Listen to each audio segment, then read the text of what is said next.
Good morning, I'm Maiki Oreta and you're watching Business 360, where we break down the numbers, connect the dots, and give you the developments and the insights you need to navigate, adapt, and lead. Let's dive right in. The Philippine government's outstanding debt rises to 16.75 trillion pesos as of end April, raising fresh concerns over fiscal space. The Trade Department sets an aggressive target, eyeing 1.75 trillion pesos in investments for the year. And tech billionaire Elon Musk blasts President Donald Trump's spending bill, calling it a, quote, disgusting abomination that threatens America's fiscal stability.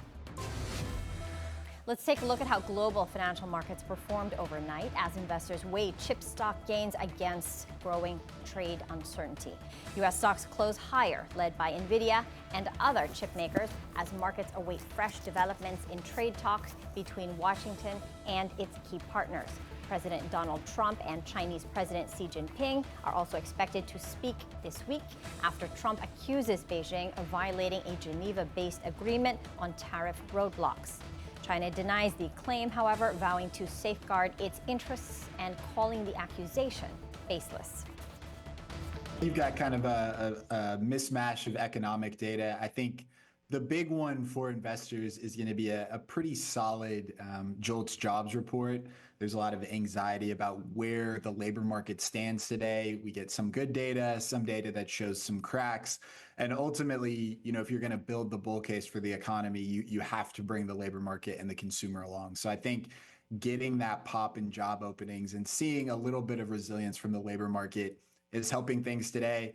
And then you have continued momentum from big tech and AI adjacent names. So that obviously is helping given the concentration there.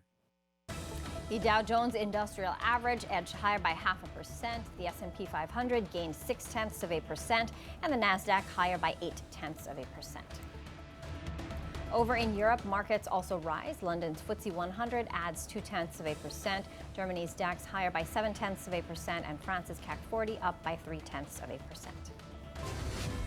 Here at home, the Bangko Sentral ng Pilipinas tightens its grip on digital fraud, mandating all supervised financial institutions to deploy real-time detection systems, investigate suspicious accounts, and temporarily hold funds when fraud is suspected.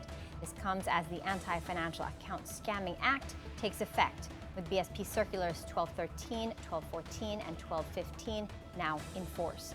The measures are designed to protect consumers and safeguard trust in the digital finance ecosystem. Circular 1213 requires banks and e-money players with complex digital products, or high transaction volumes to build strong real-time fraud management systems. Circular 1214 grants the BSP access to bank and financial account information, even overriding bank secrecy, foreign deposit, and data privacy barriers in cases of suspected fraud. Circular 1215 allows financial institutions to temporarily hold funds involved in disputed electronic transfers with clear protocols for verification and coordination. This signals stronger regulatory backing for the country's digital finance shift, ensuring greater consumer confidence, lower compliance risks, and a safer environment for online transactions. The Philippine government's outstanding debt climbs to 16.75 trillion pesos as of end April, sparking new debate on fiscal sustainability, budget priorities, and how much room the economy still has without overheating. Bureau of Treasury data shows the figure edges up from 16.68 trillion pesos in March and is over 1.7 trillion pesos higher than the same period last year. The Treasury describes the increase as modest, cushioned by a stronger peso, but analysts warn that the structural pressure is building, with interest payments rising, growth slowing, and revenues leveling off. The Philippines faces tough decisions ahead on how to finance development without compromising its credit standing. Economists say that the debt path will increasingly shape investor confidence, budget reform, and the country's ability to respond to future shocks. President Marcos Jr. tours NEA Terminal 3, putting the spotlight on a major infrastructure revamp already underway. The president inspects new facilities for OFWs, immigration, and ground transport, all designed to streamline passenger flow and improve connectivity. He praises the changes under NEA Infrastructure Corporation, a private consortium led by billionario Ramon Ang's San Miguel Corporation, now in charge of modernizing the 76-year-old terminal. The group targets a near doubling of annual capacity from 32 to 60 million passengers through high-tech systems and full-scale upgrades.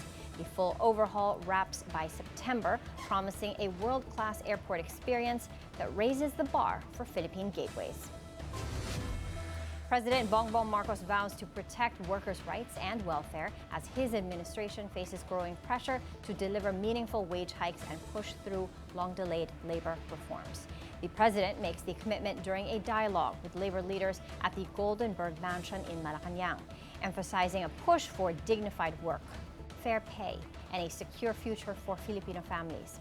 The Trade Union Congress of the Philippines confirms the meeting, saying urgent issues around job security, wage boards, and workplace rights were discussed. TUCP is urging the passage of key measures, including the Union Formation Act and the Workers' Right to Strike Act, amid growing demands for stronger protections and greater bargaining power. The push comes as inflation erodes real wages and the informal economy continues to grow, forcing lawmakers and business leaders to confront deeper questions about job quality, social equity, and Philippine competitiveness. DTO Telecom, the country's third major telco, comes under fire as immigration agents arrest 39 Chinese nationals at its BGC office, raising fresh questions about its use of foreign contractors. DTO, a joint venture between Udena Corporation and China Telecommunications, launched in 2021 to break the duopoly of PLDT and Globe. The company insists that the detained individuals are technical staff from accredited partners brought in to support its standalone 5G network. However, immigration officials say that the foreigners lack valid travel documents and are working for entities not covered by their visas. The raid comes amid allegations that DTO has been employing hundreds of undocumented foreign nationals, triggering a wider government crackdown. The 39 arrested are now in detention, with deportation proceedings underway. As ASEAN powers ahead with growth, the region faces a growing threat: energy shortfalls. Now the solution, a connected grid that moves electricity across borders. Sujin Kim has this report. As energy demand skyrockets across the ASEAN region, calls are intensifying for the interconnection of national power grids to secure supply, lower costs, and future-proof economic growth. ASEAN is home to nearly 700 million people, and that number continues to grow, driving this energy surge, the expansion of data centers, widespread digitization, and a new wave of AI-based applications. With this growth in the region comes also surging demand for energy. The access to energy will increasingly become a critical constraint to economic growth and jobs in the ASEAN region as a whole and in each country. That's number one point why it is important. Despite climate targets and global net zero commitments, 80% of the region's energy supply still comes from fossil fuels, highlighting the need for deeper, faster transformation. The proposed ASEAN power grid aims to create a unified power market across member states by 2045, enabling cross-border electricity trade and investment flows. A unified power market attracts more investment, creates more jobs, reduces risks for cross-border energy projects, but also a unified grid helps optimize energy investments on grid and generation across the region. Energy security is another big benefit, sharing electricity resources between countries in times of shortage and or peak demand, system resilience, right? But for the Philippines to catch up in terms of both technical capacity and grid readiness, over $16 billion in investments will be required. Roughly speaking, we estimate at least there will be a need for $100 million just for the transmission investments in the ASEAN region. The challenge goes beyond cross-border connections. It includes building up transmission infrastructure, strengthening domestic grids, and expanding storage capacity to stabilize supply. Sujin Kim, Billionaire News Channel. The The Philippine peso is seen extending its rally against the dollar, with analysts projecting stronger gains through early next year, backed by easing monetary policy and better trade inflows. MUFG Global Markets Research says the peso's strength is fueled by expectations of more rate cuts from the Bangko Sentral and improving investment and export momentum. The Tokyo-based team forecasts the peso to appreciate to 54.50 against the dollar by the first quarter of 2026.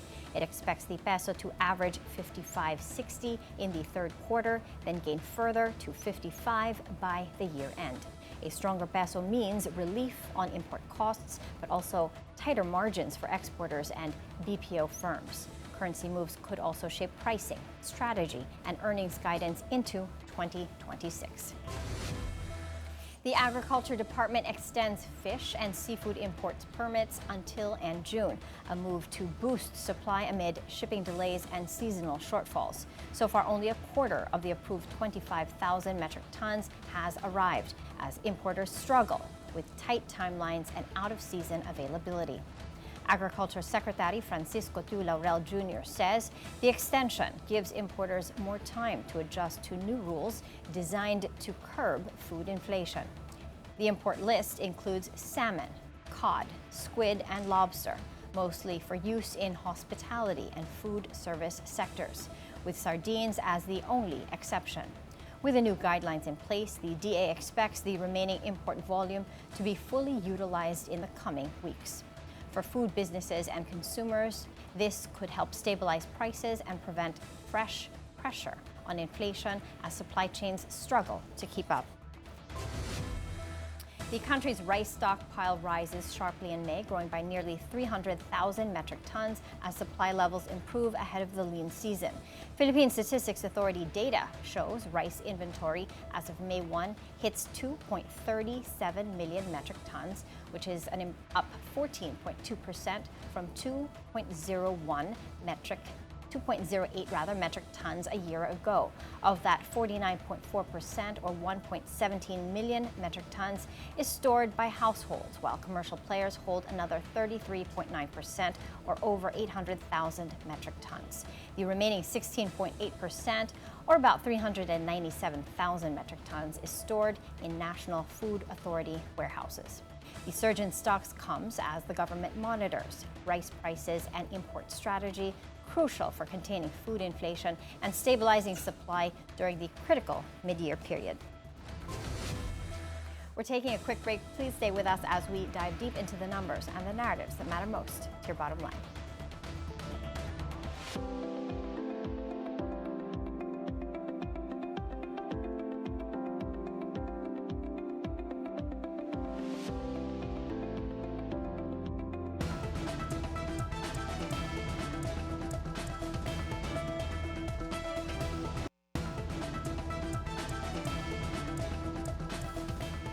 Welcome back. Let's check on Asian markets this Wednesday morning.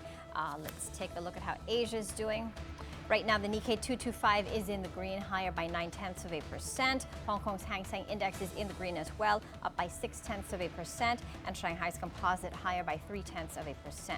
Now, over in Singapore, the market there is going the other way. Straits Times Index is trading a little lower. It's down by just 0.1% in early trade.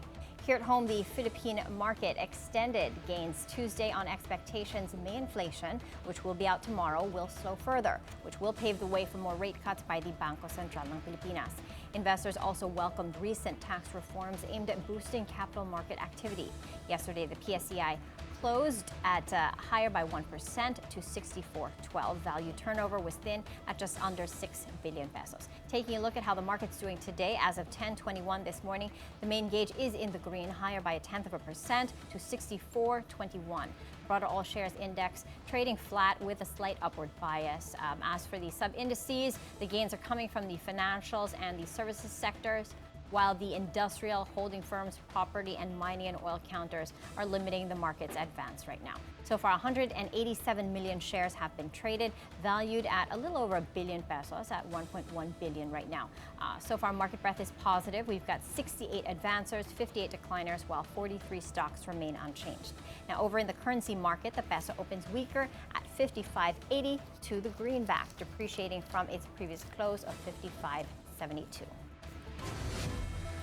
The Trade and Industry Department is bent on hitting its investment target of more than ₱1 trillion for this year, despite a slow start. Sujin Kim has the details. The Department of Trade and Industry targets 1.75 trillion pesos in total investments for 2025. But as of May, only 329 billion pesos in committed investments have been recorded, barely 20% of the full-year goal. We're really hoping to hit the 1.75. That's really the goal.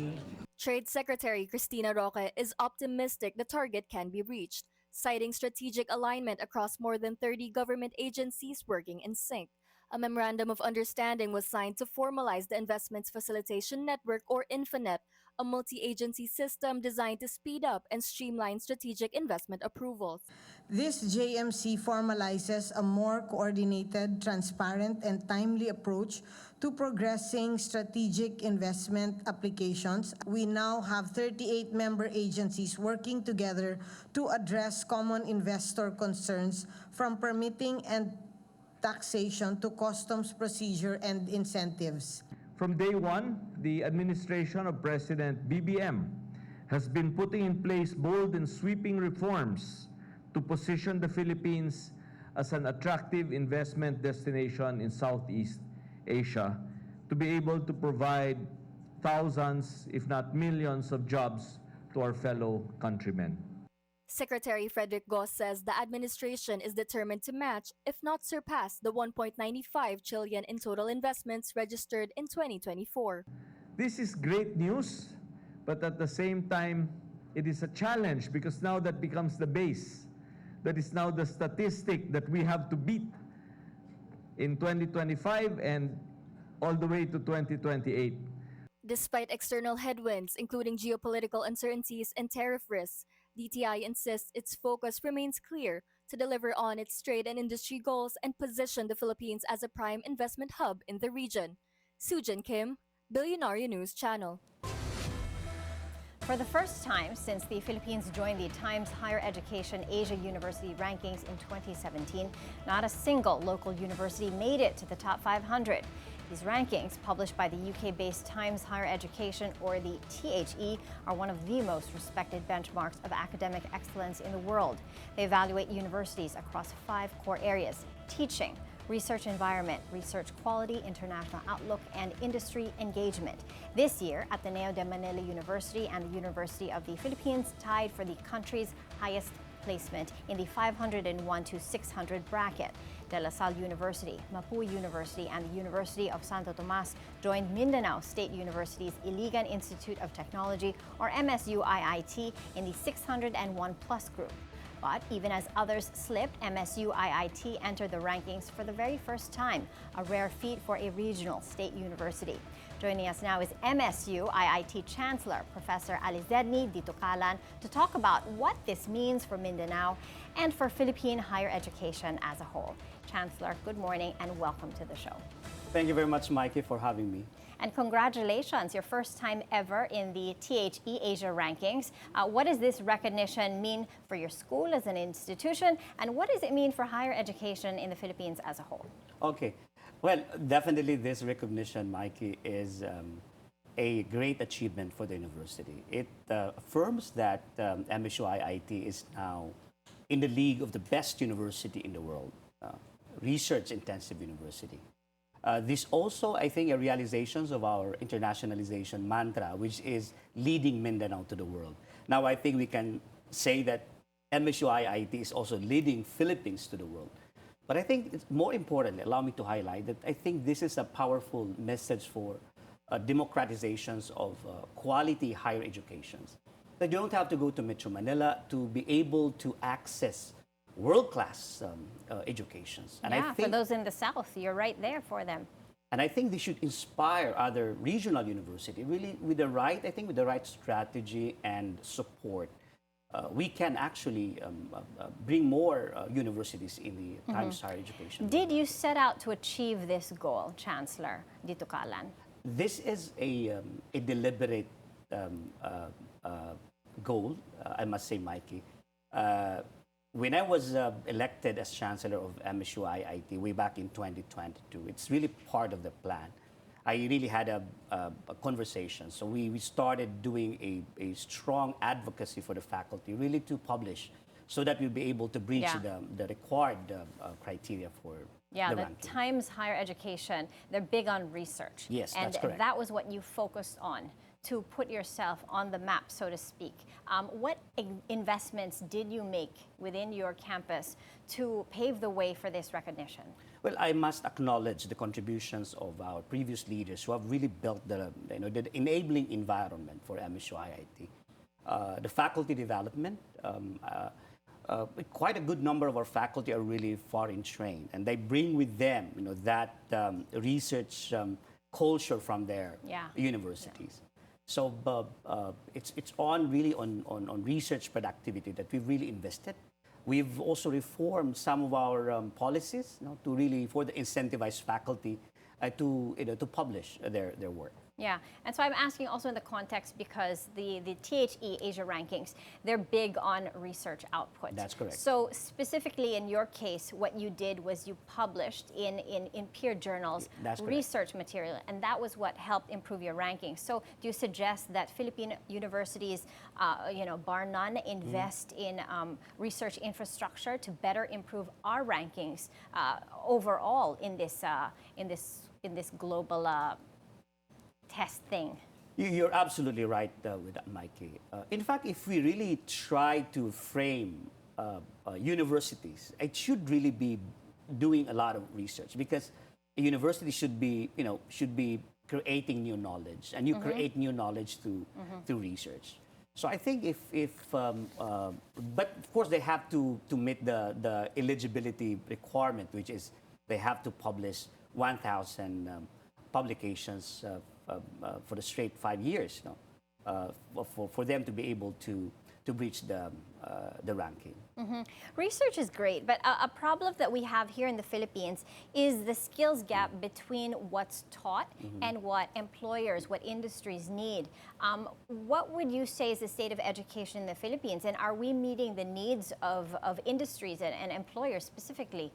Well, I think the Education Committee, Congressional Committee, did publish the report of the status of our educations, and I think it's a sad reality that our education is in crisis. Yeah. And I think one of those things that we need to address is really the gaps, the gaps of theories and practice. Right. So we really have to revisit our curriculum, because I think one of the major challenges of our programs are really because the research is great loaded. because it helps increase our standing in these global rankings. But however, we also need to make sure that the research that we embark on, that we invest so much time in, is also practicable and will lead to future employment within the Philippines. That's correct. Okay, how would you, we'll talk about higher education only. How would you describe the state of higher education in the Philippines today?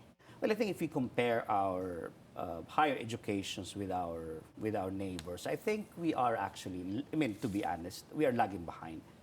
The fact that there are only 6 universities in the ranking shows really the status of our higher education. And not only that, Chancellor Dito Kalan, no Filipino university made it to the top 500 in this year's rankings.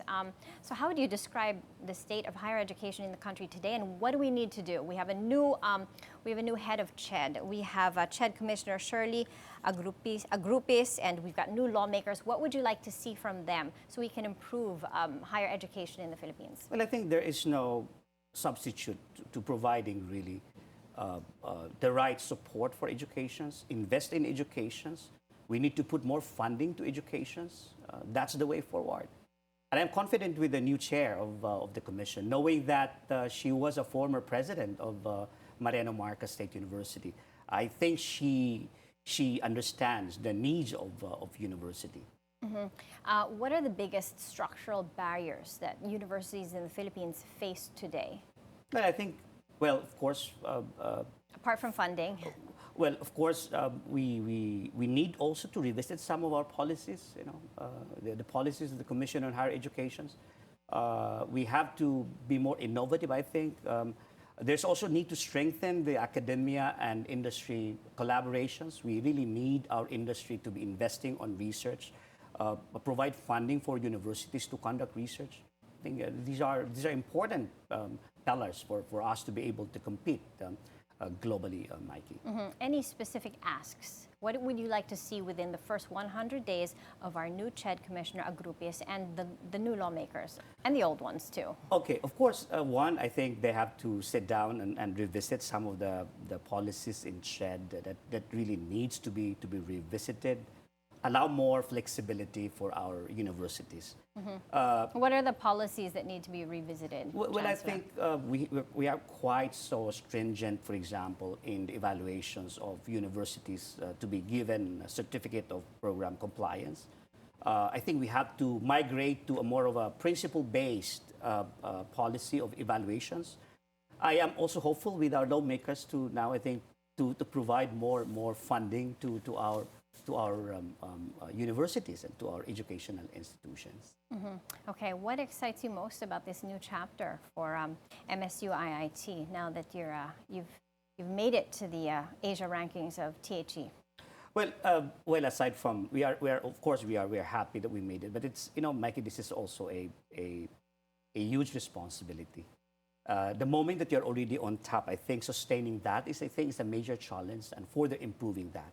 Because I think MSUIT now serves as an ambassador of Philippine higher education in general, and we really wanted to showcase to the world the kind of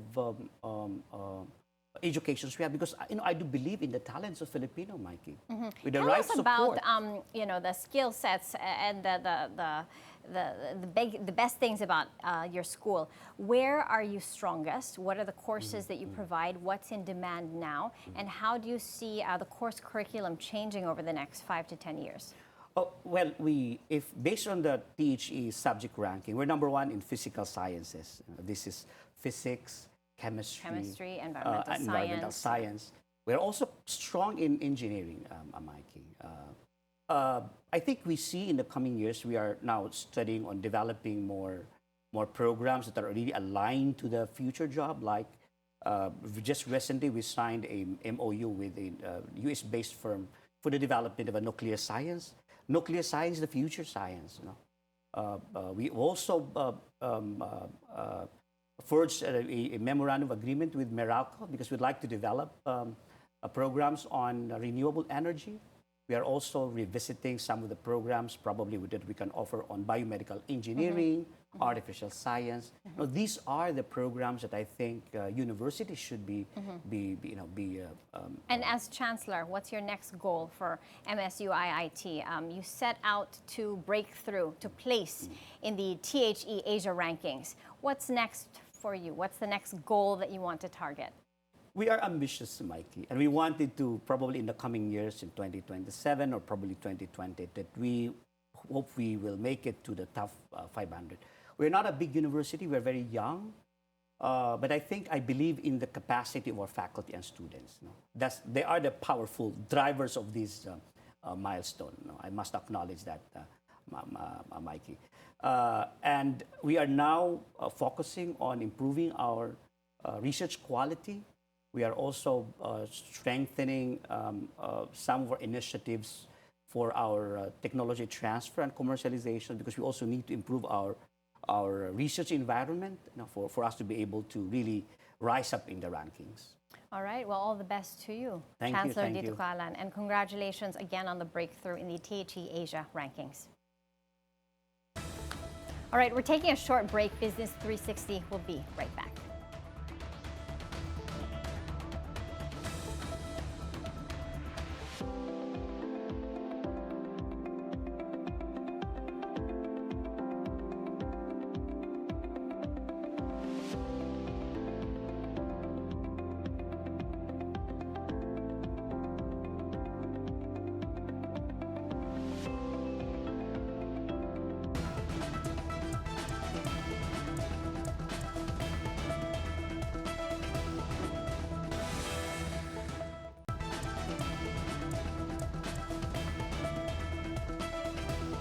Welcome back. DepEd teams up with the Philippine Chamber of Commerce in a push to close the gap between classroom learning needs and industry needs. Starting this school year, senior high school students will spend more time in work immersion and undergo industry-based training as part of a revamped curriculum designed to boost job readiness. Education Secretary Sunny Angara says the goal is to increase employability, encourage self-employment, and build an entrepreneurial mindset at an earlier age. DepEd is also tackling 165,000 classroom shortage through public-private partnerships while expanding nationwide programs to improve functional literacy. Teachers, too, are getting support with administrative workloads cut by over half to let them focus on actual teaching. Now, PhilHealth moves to fully cover general ward costs in public hospitals, a big step toward lowering out-of-pocket expenses for Filipino patients. PhilHealth President Edwin Mercado says the goal is to ensure no Filipino pays for basic hospital accommodation, including beds, room use, and related fees in shared wards, in line with universal health care law.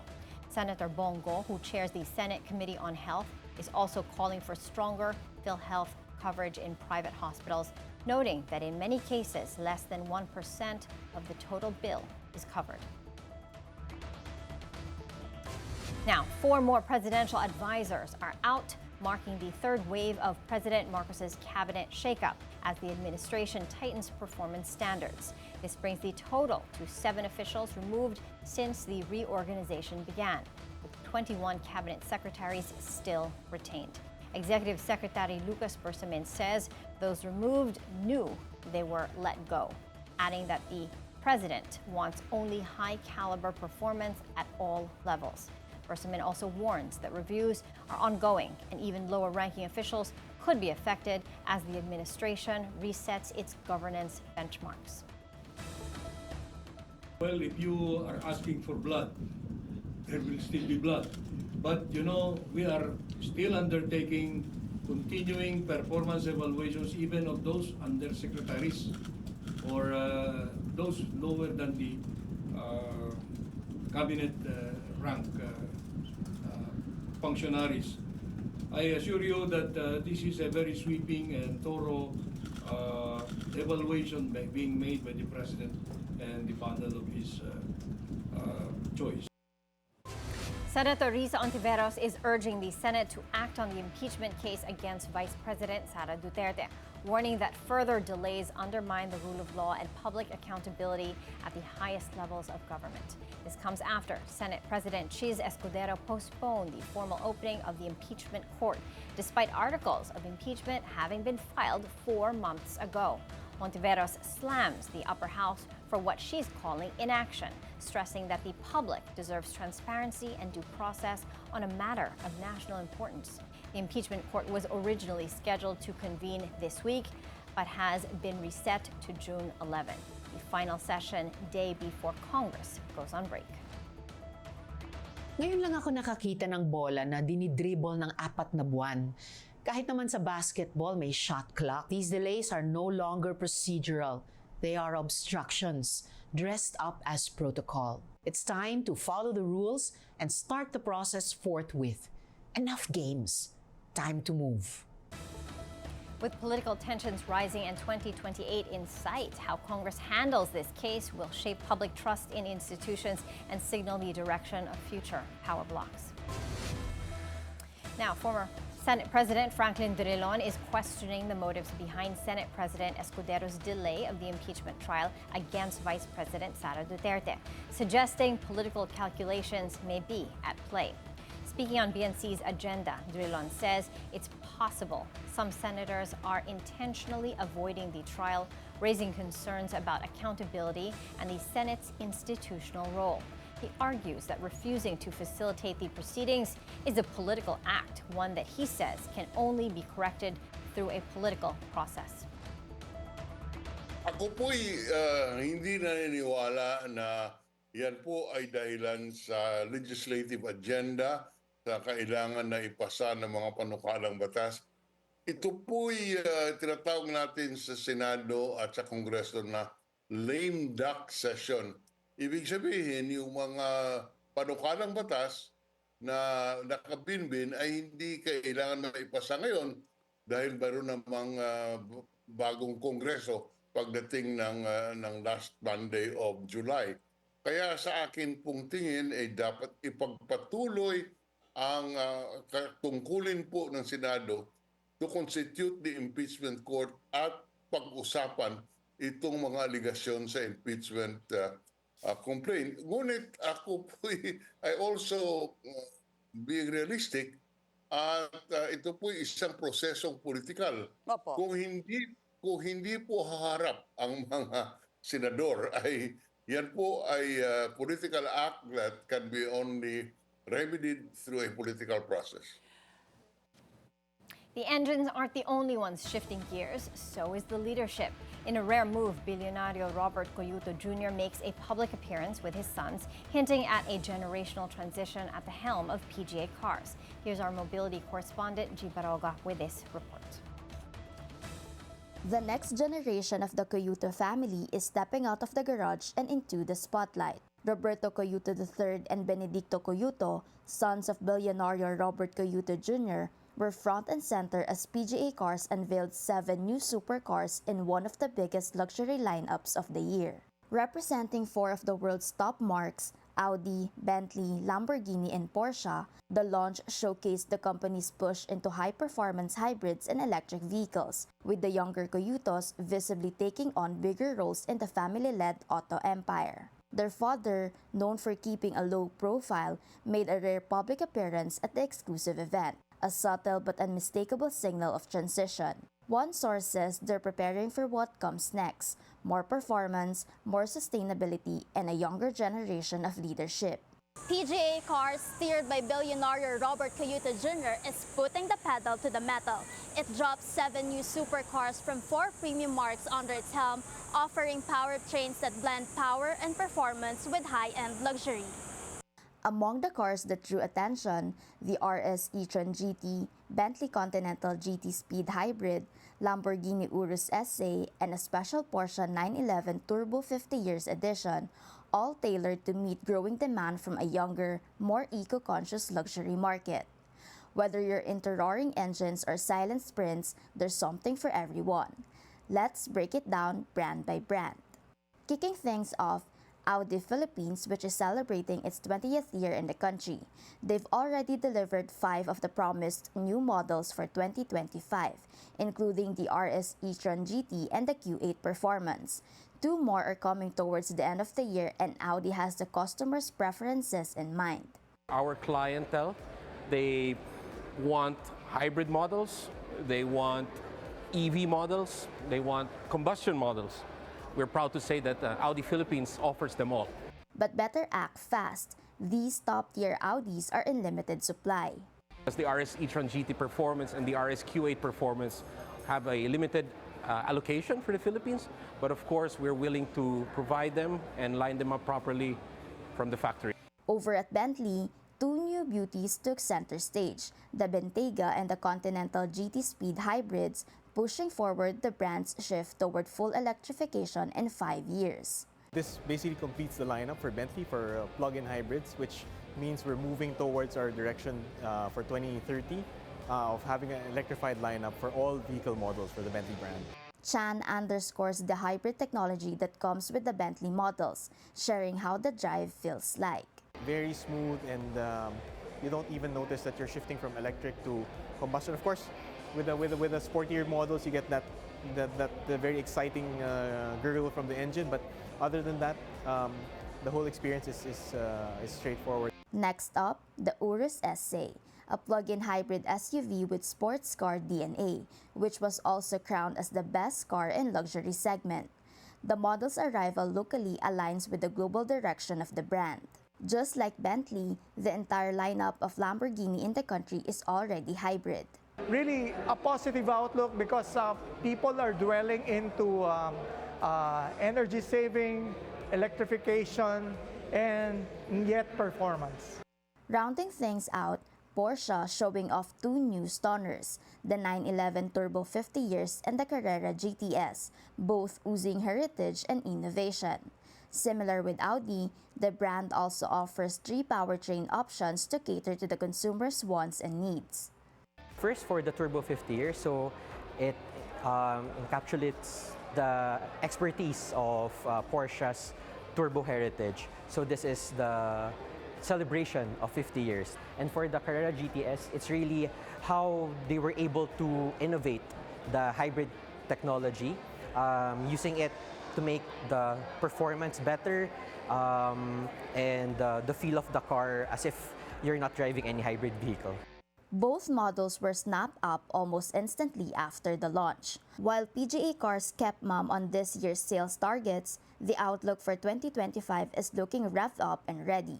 For BNC Mobility, G. Baroga.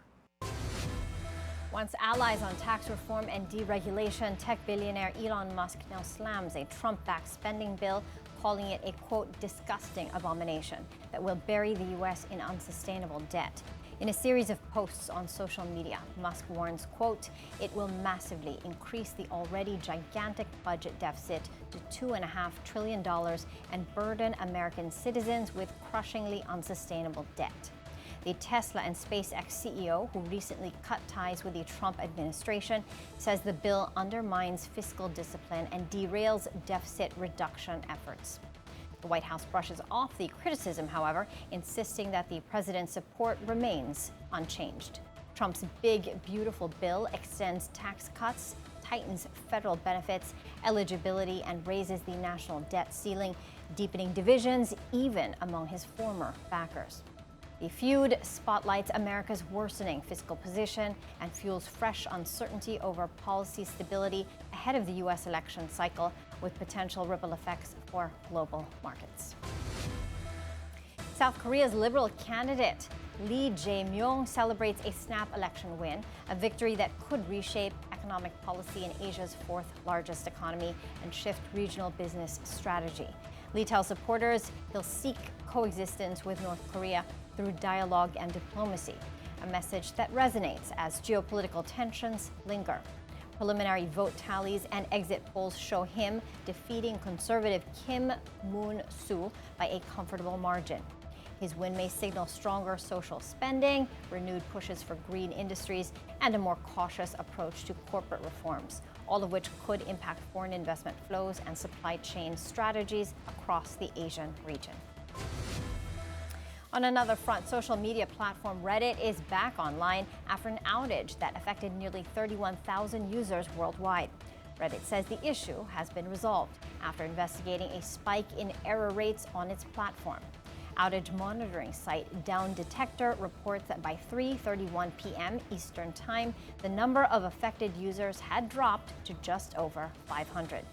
The disruption raises fresh questions about platform reliability at a time when social networks face increasing traffic, technical demand, and scrutiny over service stability.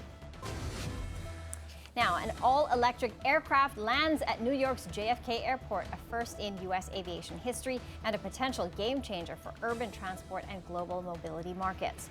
The 45-minute flight by U.S. firm Beta Technologies carried a pilot and 4 passengers, marking a milestone for battery-powered flight. Major transportation and aviation players are now investing in vertical takeoff and landing aircraft, seen as a cleaner, faster solution for short-haul trips and city-to-city connectivity.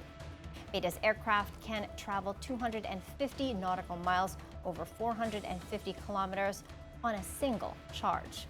For the global business community, this signals new opportunities in electric aviation, supply chains, and urban infrastructure as companies race to decarbonize mobility and reduce travel time. The most transformative thing is that you drastically reduce the cost of flying.